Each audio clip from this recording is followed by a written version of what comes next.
मित्रांनो, नवीन वर्षात रोज एक माळ या मंत्राचा जप सुरू करा. हो मित्रांनो, नवीन वर्ष सुरू होणार आहे आणि 1 जानेवारीपासून बरेचसे लोक बऱ्याचशा गोष्टी करण्याच्या ठरवतात की मी हे करेन, मी ते करेन, मी असं करेन, मी तसं करेल, हे सुरू करेल, ते सुरू करेल.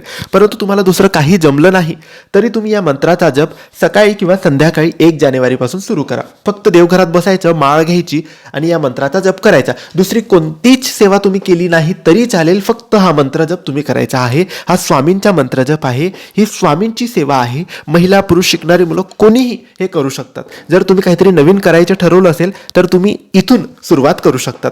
हा मंत्र स्वामींचा आहे. हा मंत्र काही असा आहे: श्री अक्कलकोट स्वामी समर्थाय नमः. श्री अक्कलकोट स्वामी समर्थाय नमः. या मंत्राचा जप 108 वेळेस, म्हणजे संपूर्ण एक माळ तुम्ही सकाळी करा, संध्याकाळी करा, केव्हाही करा, पण 1 जानेवारीपासून नक्की ही सेवा अवश्य सुरू करा. श्री स्वामी समर्थ.